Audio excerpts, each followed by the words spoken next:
Right, welcome back. This is Let's Play Zoids Battle Legends, and we're going to now take on the Geno Breaker and those Raptors, which is probably going to be a lot easier than it sounds.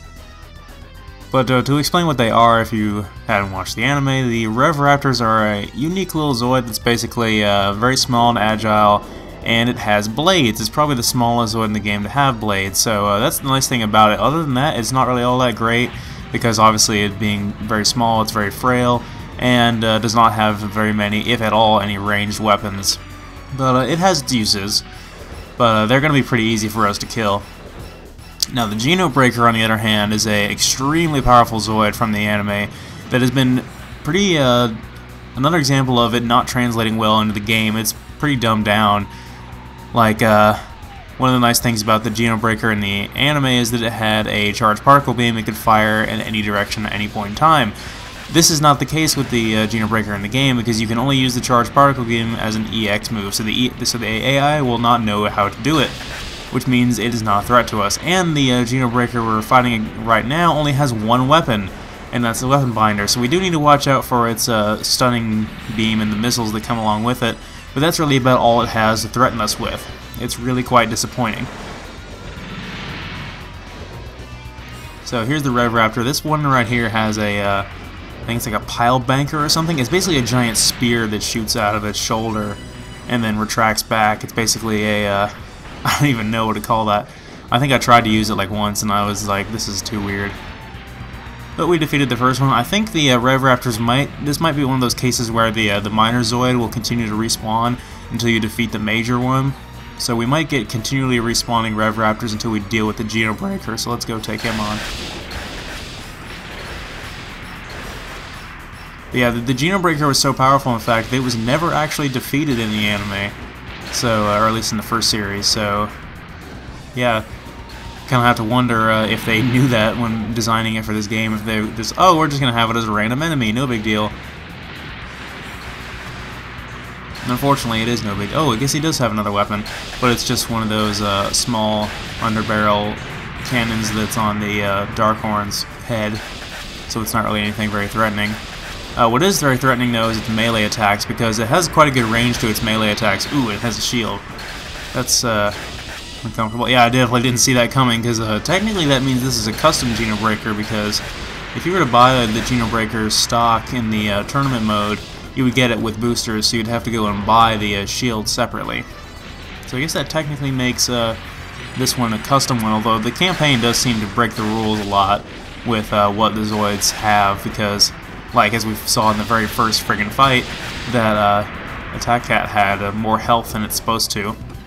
So, whatever.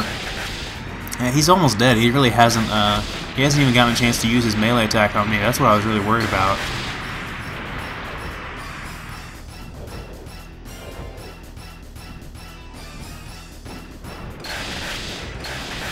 He sure is using that shield pretty effectively, though. Okay, there he goes. He's dead. Now we're going to go take out the last of the Raptors. Now, according to the map, I can see there's 2 left. Might be more. Our map has a pretty good range to it, so I never really like to get those radar-enhancing accessories and put them on, because it really doesn't seem to make that much of a difference. I mean, if you can know where the enemies are, then why do you need it? Yeah, we're just going to mop the floor with these guys and our big-ass cannons here.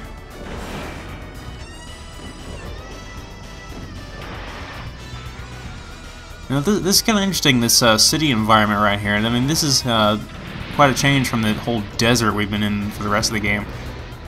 It's quite a welcome change, too. So, I mean, while they recycle the same maps over and over again, typically, at least you have a decent amount of environments. I mean, you've got deserts, you've got a military base, and you have a city. I mean, the city doesn't look all that great, but at least it's, you know, accurate scale. You know, our Zoid barely fits through some of these streets.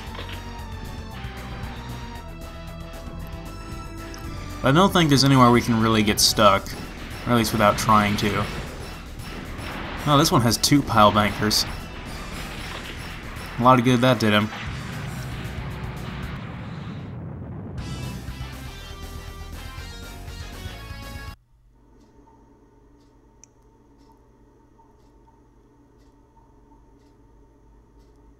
Alright, so more dialogue to skip.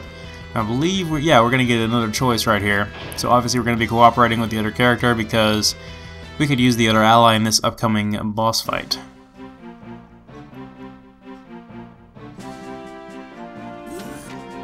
And we unlock the Koenig Wolf. Awesome! Yes, the Koenig Wolf is probably my favorite Zoid on the Republic campaign. It's really quite good. I mean, we're gonna get, don't get me wrong, we're gonna get some good Zoids afterwards, but it'll all be completely irrelevant because the Koenig Wolf is just so much better. So let's go ahead and equip it with all of our good stuff.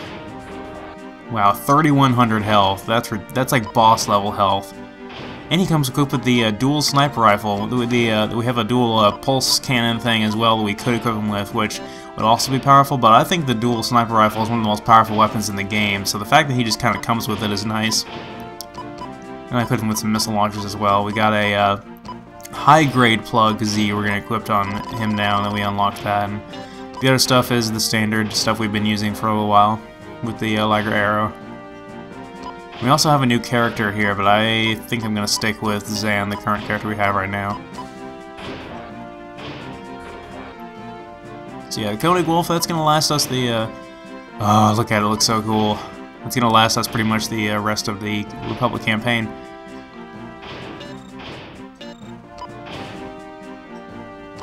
Alright, so we're up against the Deathsinger, which is another boss type enemy similar to the Deathsaur, but it's a giant scorpion. And we have a Zebrafang as our allies, and we have a bunch of turrets in the area as well. You know, the Deathsinger, in my opinion, is probably the hardest of all of the bosses, all the boss type enemies in this game. And purely because it's extremely mobile for its size and strength. The first thing I want to do is to get rid of these turrets over here. Now, I get kind of lucky there with that shot from the dual sniper rifle. But the reason why I equipped the missile pod was to be able to target these things without actually being able to lock onto them, because the only thing we can really lock onto is an actual Zoid. We can't really lock onto these turrets. Yeah, there's some Sea Strikers in the area as well, but they're not really going to be much of a threat to us at all. So yeah, the Koenig Wolf. It's really, really good. It's just barely mobile enough for my taste. Like it's just barely fast enough to get by, but it has ridiculous health and armor, and it has one of the best weapons in the game. It looks really cool. It's a wolf, and one thing that I didn't like about it the first time I used it was the fact that it only has one chain in its melee attack. Basically, when you hit the melee button, it only swings its claw once, and then it's done. Like, it doesn't go through and, you know, swipe at the enemy for 5 minutes like a lot of the other Zoids in the game do. And originally I was like, well, that's really disappointing. Its melee attack kind of sucks. But then when I used it a little bit more in my last test play for this Let's Play, then I realized that it'll stagger the Zoid and knock it down almost with that one hit. So that one hit is still just as good as a full combo with any other Zoid, but it's faster and it gets the point across better. So it's overall, like, there's really nothing to complain about with the Koenig Wolf. It really is a great Zoid. And it's really nice that they just sort of give it to us for the campaign here, because the in tournament mode it's pretty expensive for good reason. Anyway, the Deathsinger, I've been kind of getting sidetracked here. The Deathsinger is one of the, like I was saying, is one of the most dangerous bosses in the game. Purely because it's so mobile, and you really need to, you may think, oh, I'm safe, and even if I'm close up to it, if I'm behind it. As you can see, he can turn around really fast, and he has a great range on his little lunge melee attack, so he can get you from a good distance. And his charged particle beam is on his tail as well. And it's a little bit harder to tell when you have staggered the Deathsinger, because he will, obviously there's, oh, there we go. He just kind of like throws his claws up in the air for a second. The only way you'll be able to tell really is the fact that you can't damage him. Yeah, you can see him sort of rear up like that and deploy the claws on the side of, or the blades on the side of his claws rather, and then he'll charge at you. And that's really where you get most of your damage from, I've found. So you really got to be able to predict how much range that really has and be able to get out of its way. The rest of his weapons are not really all that threatening. In fact, I don't really recall being hit by his charged particle beam all that much. But yeah, luckily our ally here, the Zebrafang, is dealing with those Sea Strikers pretty easily. Like, we haven't even gotten fight 1 yet. Now, I believe the Koenig Wolf has never appeared in the anime, with the exception of Genesis, which is a series I haven't finished, so correct me if I'm wrong.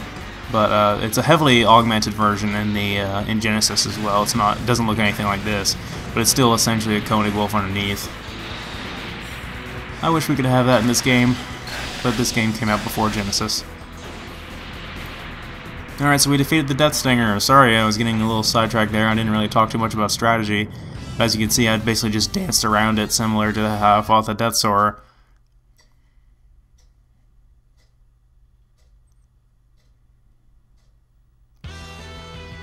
Alright, so more dialogue and more new characters.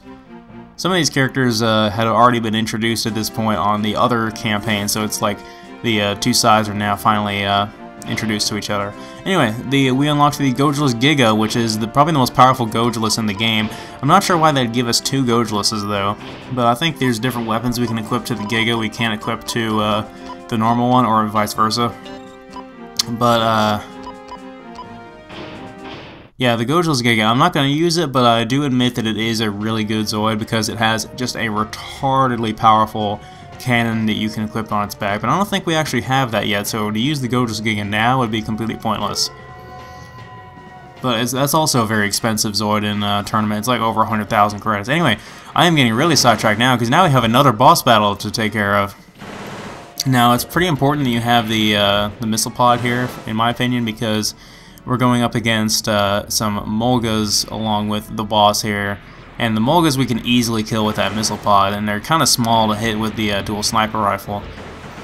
But the boss we're fighting here is called the Seismosaurus, and we have an ally here that is a Genosaur, which is kind of like a Geno Breaker, except without the giant red claw things on the side of its arms. And I honestly think the Genosaur is a little bit better than the Geno Breaker in this game because it has better weapons.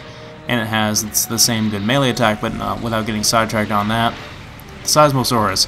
The Seismosaurus is also another Zoid I don't believe ever appeared in the anime, but it's similar to the Ultrasaurus from the first series.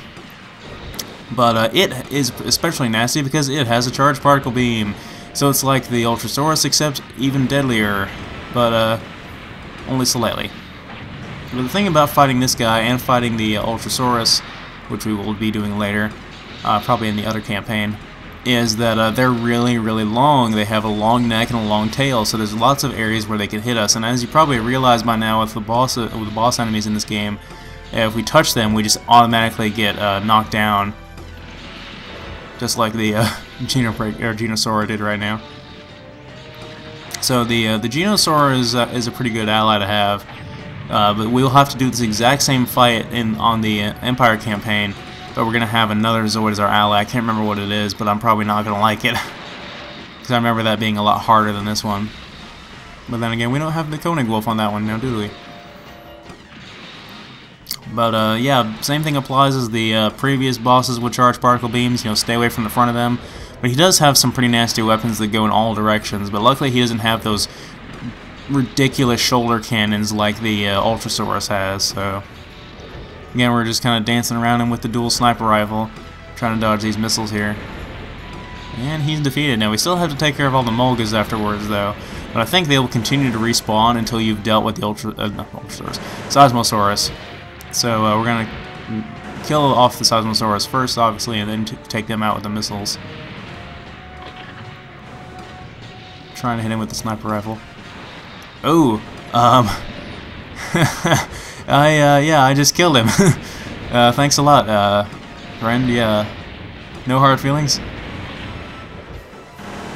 Anyway, yeah, I didn't mean to do that, but whatever. We only got one left, and it would probably take him the rest of this 8 minutes to do enough damage to kill my Koenig wolf here. It has so much friggin' HP, and all he's got are those little missiles. So the Koenig wolf decimates another boss battle, and we move on to the next mission.